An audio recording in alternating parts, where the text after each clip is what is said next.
Steve was telling us that around 5% growth target is just the floor. So does this give enough confidence to the markets that we could see more room for gains, despite the fact that we've seen a huge run up until now? Yeah, potentially that's what we're expecting to see. Obviously we're still very much in the beginning of the year, and we do sometimes have a moving goalpost in which if things are not going as well, as people are seeing, then potentially we could see further stimulus down the road. But right now, what we're expecting to see is definitely a less reliance on infrastructure, like what we've seen over the past couple of years, and then in particular, a much more focus on consumption.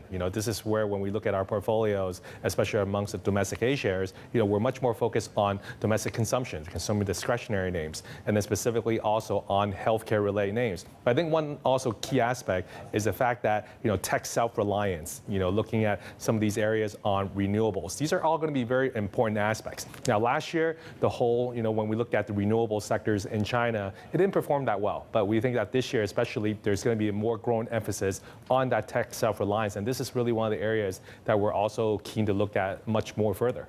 Yeah, we do have JD.com, for example, reporting earnings this week. What can we expect in terms of earnings recovery in these big tech giants? Yeah, not necessarily, sort of with this upcoming report that we're expecting to see with the report cards. But, going forward, when we're looking at specifically, let's say when we look at first quarter numbers, when we look at second quarter numbers, this is really where we start to see a lot more push and a lot more stronger growth. Overall, when you look at earnings growth, it's definitely much more healthier, much more, the prospects are much better as compared to a lot of the other developed markets. So there is definitely things that we're expecting to see very good results, but more likely, sort of coming in the second quarter and the third quarter when these results are going to turn, much more positive.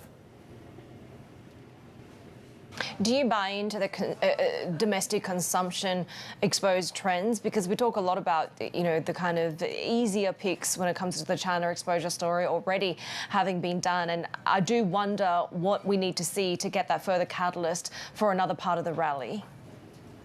Yeah, this is going to be very key. I think, sort of when we look at the second quarter, when things, definitely start to come back much more quicker online, then we're going to really start to see, some of these numbers and whether or not, these growth is sustainable. But what we're seeing so far, when we look at, various numbers, when it comes to mobility, when it comes to overall consumer spending, when it comes to travel, these are all happening again. And so as we continue to further analyze the data, we do expect to see, a much further pickup heading into the second quarter and well into the summer months, actually.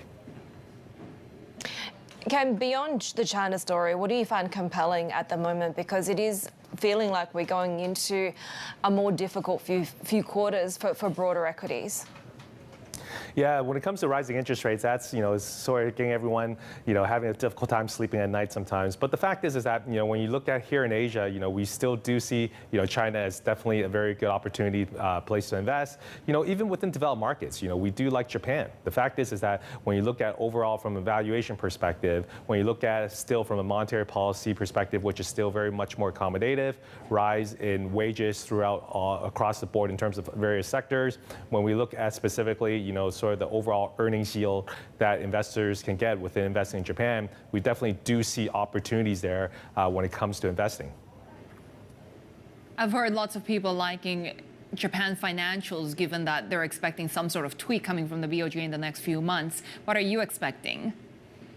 No, Japanese financials, when you look at value stocks within Japan, we still very much do see opportunities there. When we look at 2022, it was very much a value cycle within Japan when it comes to stock picking. But we think, there's definitely still more room for further improvements amongst the value stocks. So definitely, this is going to be sort of an area we're going to continue to keep our eyes on when it comes to investing in Japan.